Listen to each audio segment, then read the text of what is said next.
I am Makita and I'll be your counselor today. I got my master's in clinical mental health counseling from North Carolina A&T State University.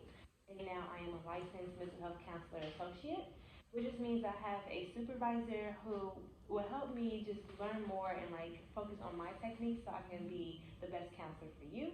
And her name is Dr. Amber Khan. Her information will be on this disclosure statement that I will give you in a second. Okay. And that you can contact her anytime you need to. My counseling background includes serving populations such as high-risk communities, children, adolescents, young adults, and families. I also have a certificate in marriage and family counseling, and so I specialize in that as well. As far as my therapeutic approach, I usually use person-centered approach, which just means that I get to focus on you as the client and work best for you, and has the idea that you have the abilities to solve your problems or come to self-actualization. Okay. I also use CBT, which is cognitive behavior therapy, which is focused on your thoughts and how that may impact your emotions and your behaviors. Okay. Does that all make sense so far? Yeah, so far. All right. And this is how our sessions will go on in the future. The sessions usually tend to be from 50 to 60 minutes. Sessions could be held weekly or bi-weekly or even monthly. The initial session, which is the one we have today, is $150. And then the individual sessions would be $125. And then if you ever want to do couples or family counseling, that would be $145. Okay. All fees are due at the time of service. And then based on your income, you could qualify for the sliding scale. And that just means that you would get your individual counseling for $85, and then your couples and therapy counseling for $95. The form of payments that I do accept is cash, credit, debit, checks, and then also insurance if you have insurance. And I also listed those below so you can make sure that I accept your insurance if you have that. And then based on your insurance policy, you may have a co-payment, and that would be due at the time of the service. Okay. And then as far as confidentiality, like I said before, this is a safe space, so what's said between us will be kept between us. And then there are some reasons why I may have to break confidentiality. Like I said, I have a supervisor, so your information will be with her, but she also follows confidentiality, so she would not spread outside of her. And then also may have to break confidentiality if you say you're going to be at harm to yourself or others, or if the court has ordered me to give them any information, or simply if you sign up and say I can give someone your notes or anything. Okay. You will have access to your notes anytime. That is something that you can access. Okay. As far as complaints, if you feel like there's any reason why I have did not follow the ethics, you can file in the complaint about that, and that is listed here as well. So that is a few major points. All my information is on here. You can look through it and then sign it if you agree upon it. Okay.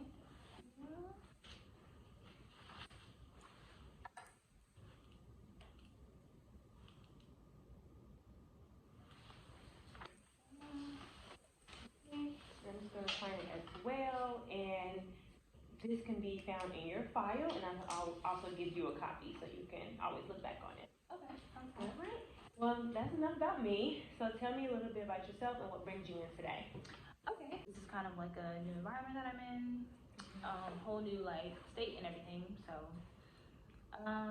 my parents, they're both kind of present in my life, but they have a interesting relationship, I would say. Okay. They were never really together. Like my dad was never really a relationship, emotional type of man. He's more so a provider and a protector, and so that's what he would do. And my mom liked that or whatever, but she still wanted that relationship aspect, and he was just not willing to give her that. So they would argue about that sometimes, but in the end they figured out that the best way for them to go about it is to just be basically good friends and co-parent. So they're good with that now. So my mom did eventually end up marrying someone again. So they've been married for about 3 years now, and I wouldn't necessarily say that that was the best decision she could have made. Um, because like they just aren't the best for each other. I would say like they both have like their own like outside struggles, and instead of like dealing with them before the relationship, they brought it into the relationship, and so now it's affecting their relationship, and their relationship is affecting like the rest of our relationship with my siblings. So like I have three siblings. Okay. I have an older sister, an older brother, and a younger brother. And we're already like decently far apart in age. So automatically that's like a factor that like plays into how close we are. Because it's like, you know, of course you can relate more with somebody who is like, you know, a year or two younger or older than you. Then you'd be able to relate with somebody who's like 10 years older than you and younger than you. Like that's just how that would be.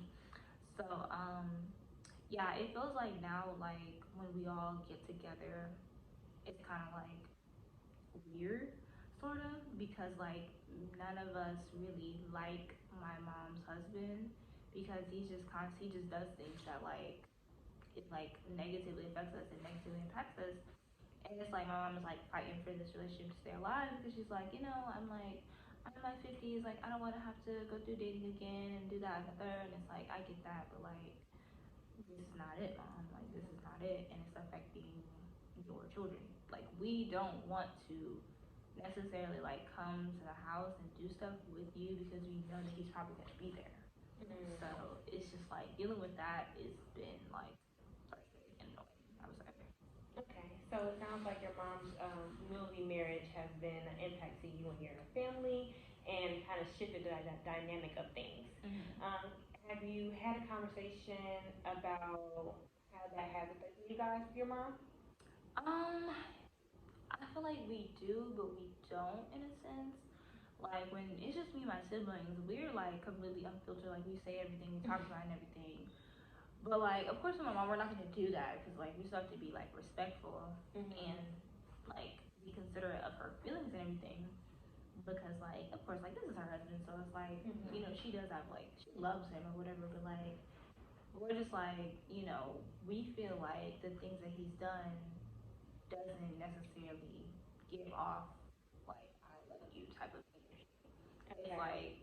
It's like I don't know. It's just like if we list out the things that he's done, it's just like why is he still here? Like why is he still around?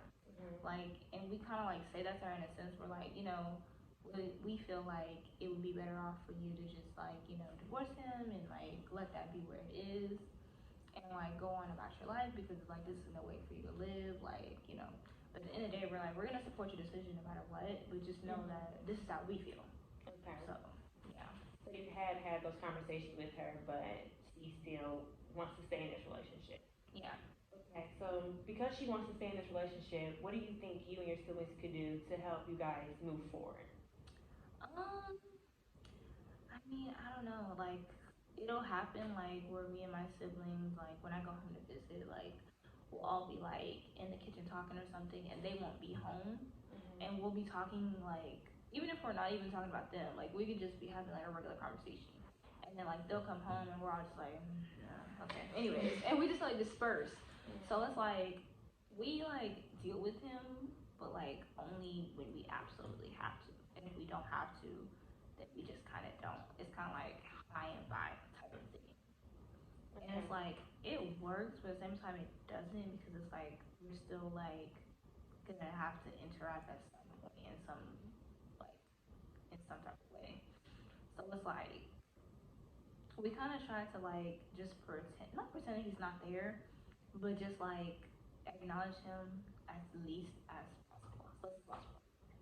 Okay. So what would be your ideal outcome of the situation? Honestly, my ideal outcome would be my mom and them divorcing and them splitting apart and them just not being together anymore. That's the ideal outcome because like I said, it's like me and my siblings' relationship is already difficult as is like being so far apart in age and of course like being so far apart in age means that we're born in different generations so we think differently we went through different things like everything is different but it's like before they were together I would say it was better. Okay. It's like we could all like be together and have fun and like watch a movie or play games or whatever the case may be, and it wouldn't be so like tense. But it's really tense with him because like my dad, like he'll still come around and everything because like I said, they have like a good co-parent relationship, and it's like, you know, me and my siblings, we want him around, so like, you know, we want him to be there. So he comes, he's there, and my mom is fine with it, but her husband isn't really fine with it. So it's like, ideally, he would just be like just removed. Like Okay. Well, it sounds like you are missing like the quality time with you and your family, and how it was more of not carefree and loving and not so intense. Is that yeah, right? pretty much. Okay. So, what do you think are some things that you guys can do to build that relationship back up without including your mom's husband? I think that so like usually my mom's house is the house that we all like kind of go to and meet up, and I think that instead of doing that, we can kind of just like, because my sister, like, she has her own place, so we could always just go there because it's not that far from my mom either. It's like 15 minutes. So I feel like maybe changing the scenery where we know that he won't be there might be good. Or just even like going to like a public place, like going to like the park or something, or like an arcade or something like that. Like kind of like an area where we know that there would be no like awkward type of feelings, I guess. Okay, yeah, I think those are really good ideas. I think that would be very helpful if you and your siblings had that conversation, and maybe ask your sister if she'd be open to hosting more things at her house. Does that sound like a good plan? I think so. That sounds like pretty good. Okay, is there anything else that you feel like you have problems with or concerns? No, I really have to say like that whole family dynamic. It's like the main thing that like kind of like frustrates me, I guess I would say. Okay. All right. Well, just to summarize everything that has happened, you just feel like your mom's husband has completely changed the dynamic of your family. He hasn't been the best husband to her as you guys would think, and because of that, he has made it more of an intense situation. And then whenever you guys do plan to have these family times, and even with your dad included, it's become just something that's not wanted from you guys anymore. Yeah. Okay? And moving forward, we plan on maybe just explaining to your sister, like, you know, this is how we all feel. Can we have things at your place, or can we plan things for an outside area? Is that correct? Yeah. Okay, yeah. So I think the next time we come, you can just tell me how that conversation's went, and maybe you guys even plan the outing by then, so then we can compare how those two situations have been for you. Does that sound like a good plan? Yeah, I think that sounds good. Okay, well, thank you for coming in, and we'll see you next time. Okay, sounds good. All right, bye-bye.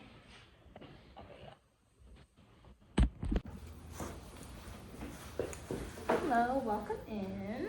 Hello. So I just want to give you a little bit of background about myself and go over this professional disclosure statement with you. Okay. So my name is Taishia Mollett. I'm currently a licensed clinical mental health counselor associate, which means that I have a supervisor above me who basically will occasionally listen in on my sessions and review my notes just to make sure that I am going in the right direction for pursuing my actual license. And his name is Dr. James Burston, and I have his information in this form that I will have you sign and review as well. Okay, so a little bit of background from me. I got my master's in clinical mental health from North Carolina Agricultural Technical State University. I currently have about 2 years or so of practice under me. I also have a licensed clinical addiction specialist certification. So some of my counseling background, I counsel individuals who are male, female, non-binary, transgender, whatever the case may be, range from ages 10 to 60 from all different types of cultural and ethnic backgrounds.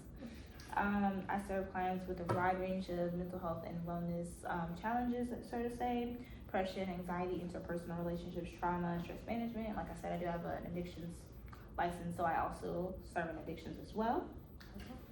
The main theoretical approaches I utilize are solution focus, expressive arts, and emotion focus. So solution focus is basically how it sounds. We focus on the solutions that can come from the client's challenges per se. So we say that the client is not the problem, but the problem is the problem, and we have to move in the direction to make sure that we can eliminate this problem, basically. Okay. And expressive arts is basically like focus more on coping mechanisms to get the client to be able to express themselves in like different like art forms type of thing. And emotion focus focuses on the emotions that the client is feeling and how we can move towards, making sure that we can kind of negate those negative emotions and bring forth more positive ones. Sound good so far? Yeah. Okay. So most sessions would be about 60 minutes long, unless requested for longer sessions. Mm-hmm. And they can be weekly, bi-weekly, monthly, however you want to schedule them. Mm-hmm. The initial session, which is this one, will be a bit longer, it'll be about 75 minutes, and it's priced a little bit more at priced a little bit less at $75. But each session is usually $120 per hour. Okay. I accept cash, credit, debit cards, and also like the main insurance, Blue Cross Blue Shield, Humana, things of that sort. I also have those in here. Uh-huh. So most of the time there is like a copay with the insurance, and they will tell you that, and that is due upon arrival to the session. Okay. One thing about confidentiality, all of our communication will stay between us, and like I said, I do have supervisors, so the supervisor will be able to look in on my notes, and you can also request to see my notes as well. So the only time that I would have to break confidentiality is I feel like you are a threat to yourself or others, there is some evidence of abuse in the situation, or I have to legally disclose this information to the court system. Or of course, if you inform me that I can tell someone else. Mm-hmm. And I also want to touch on boundaries. So our relationship does not lead outside of this room. It is strictly a counseling relationship. So that excludes going to things outside of this, events and things like that. Social media, we don't partake in that either. The only communication that we will have is about counseling. Okay. I also have information on here if you wanted to file a complaint against me, if you feel as though I'm in violation of the code of ethics or I did something that you didn't personally like, that is in here. So I'm just gonna have you electronically sign this, and then I will email you a copy. Alrighty. Thank you. I will sign that and get that over to you. Alright, thank you. Okay, so what brings you in today? Tell me a little about yourself. Yes, I'm Akita. I am a newly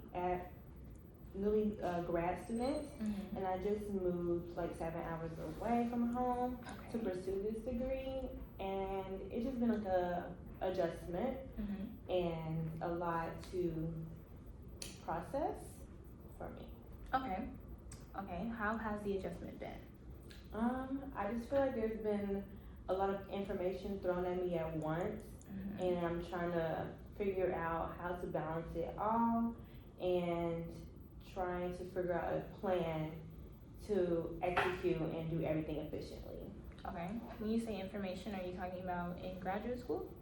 Yeah, so kind of just a lot of things, like even just like settling into my apartment, doing everything that needs to be like set up, then also like graduate school, like knowing all the things that I have to accomplish in the future and in the present has been a lot, and just trying to focus on class while also planning for the future has kind of been a lot to manage. Okay. So what I'm hearing is that there has been a lot of adjustment that you've had to do as far as moving to a whole new place and getting all your things adjusted, and then as well as grad school, you kind of got information overload with them explaining like the program to you, and then like what would happen post-graduation. Is that right? Yes. Okay. So what have you done to kind of help with this adjustment process? I try to like write things out, and then I get overwhelmed, so I stop. Okay. So I haven't really done anything successfully to help me get through it. Okay. When you're writing things out, are you writing everything that needs to be done in general? I like I said, I haven't been successful with it, but in my mind, I plan on to like write out what I need to do for the week, and then also write out what I need to do for the month, so I can like see what's ahead while also like prioritizing my weeks. Okay. You said that kind of gets overwhelming. Have you thought about maybe planning out just day by day to see if that could be a better approach? I haven't thought about that, but I do think that could be beneficial. Okay, yeah. I think that sometimes when we see everything that's ahead, it kind of gives us like, oh my gosh, like I have very little time to get everything done. So it kind of like puts us in a position where it's like you feel like you have to be like even more productive, and you can't really rest as much, and you have to like go. It kind of like it's kind of like the capitalist mindset that we have to like keep on going, keep pushing.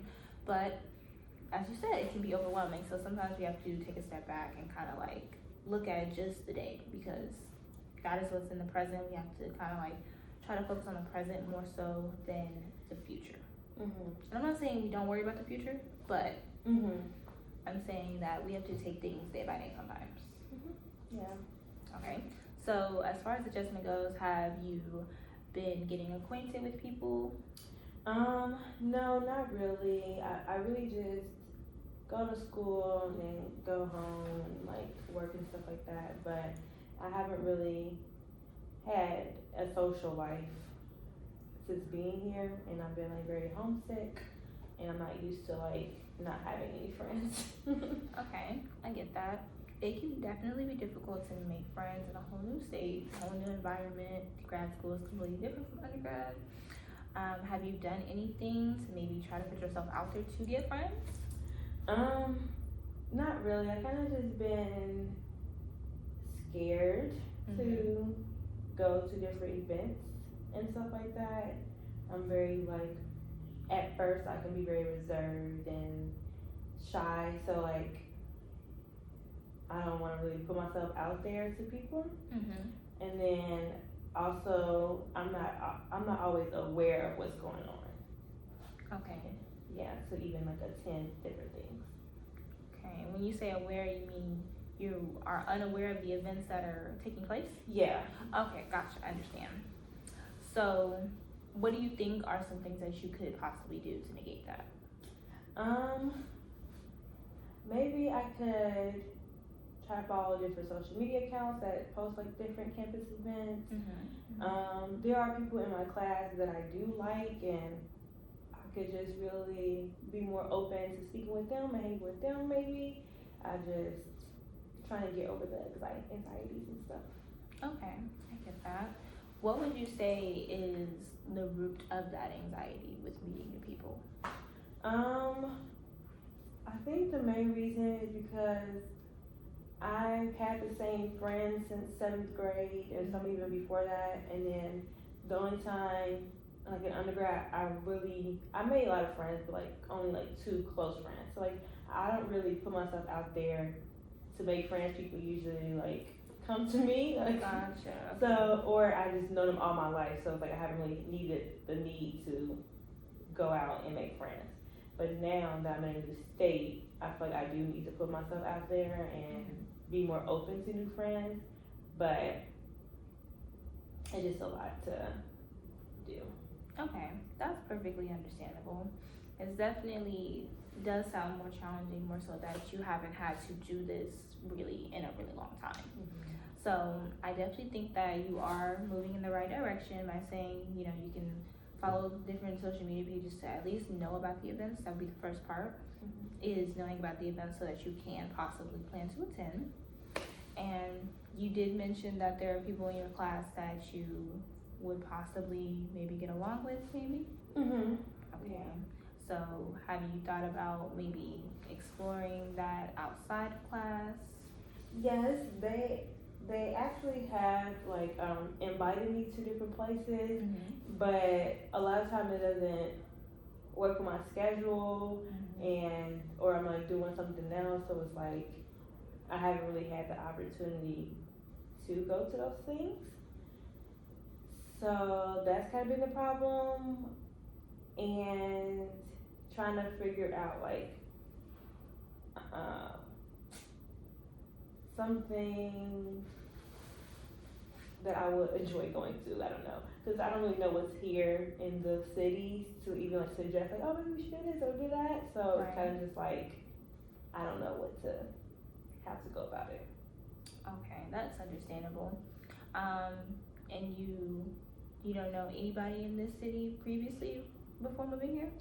My sister, she goes to the same school as me, but it's undergrad. Mm-hmm. So I spend a lot of time with her. So like I'm not lonely, but at the same time she's my younger sister. I mean Right. about 2 years, but I kind of don't want to be with her. That sounds so mean, but I don't want to be with her all the time. Like I want my own life outside of her. But like I see her every day anyway because we just eat dinner together, we cook together every day. Mm-hmm. So like I spend time with her, but I don't want to like my whole social life don't need to be her. Right, right. Okay, that makes sense. It's perfectly understandable. You know, we are younger siblings. Have you maybe tried to ask her like what she likes to do for fun outside of, you know, going to school or? Me and my sister are like where we are both homebodies. So like she doesn't really go out unless she goes to like parties and stuff like that. But I'm not a party girl. Like I don't want to go to parties. I don't want to go to the club. I don't want to go to the bar. Like I don't want to do those things. So that's the only thing she's done. That's not like really fun. So like she's kind of not really that helpful in that area. Gotcha. Okay. Have you ever considered maybe looking towards social media for help? Yeah, I'm trying to find like some different like orgs on campus or stuff like that to like see what people who are like more like-minded with me enjoy to do. So that is an option, but I have those thoughts, but I just haven't put them to action. Gotcha. Okay. Do you think there's something stopping you from putting them into action, or? Probably just laziness. Okay. Yeah. Yeah. I mean, that's fair. Or like focusing on school and stuff. Like, yeah, it just kind of been in the back burner. Okay, that's fair because you know school is a very big component of life during graduate and undergraduate. Mm-hmm. What about on the weekends? How do you spend your time? On the weekends, usually I take that as my rest. So Saturday I like to do nothing for real, or like spend time alone and just like refocus my mind for the next week. And then Sundays I go to church, and then also get ready for Monday. But I don't really do much other than that. Okay. Okay, so you have perfectly figured out a routine for relaxation and resetting. That's great. So, would you say that maybe you could try to do something after church on Sunday, maybe with some of the people who you can attend church with? Yeah, I think that would be an option. I would just have to like meet people. I see people that could be around my age at church, but I kind of just I'm in and out. When you do that closing prayer, I'm out the door. Like I'm done. And so maybe I just need to stay around for a little while just to like get it to meet people or talk to somebody. Okay. So I just want to do a little summary of what we talked about today. So we have talked about how you have moved about 7 hours from home, and you're in a whole new state for grad school, and you've kind of been getting a little bit overwhelmed with, you know, the future and planning for it and all the information that you're getting, as well as just adjusting to a whole new apartment and a whole new area, and that you have had some challenges with social life in regards to finding friends and doing things outside of school. Okay, so we talked about that instead of planning for, you know, the week or for the month, you could take it day by day, sort of, instead of trying to look at the whole outcome. You can focus in on one thing and then prioritize your time that way. And then we also talked about, you know, you following social media pages and possibly staying a little bit longer after church to maybe connect with somebody and talk to them so that you can do things a little bit more socially if you plan to do so. Yes. Sound good? Yeah, sounds good. Okay, so in our next session, we can talk about how that would have went for you, how the week went for you, or however long you plan to do the next session. And then if things are going well, we can move on, or if we not, we can reevaluate and go back and think about another option. Okay. Yeah, that sounds great. Okay, we'll see you next All time. right, thank you. Ooh.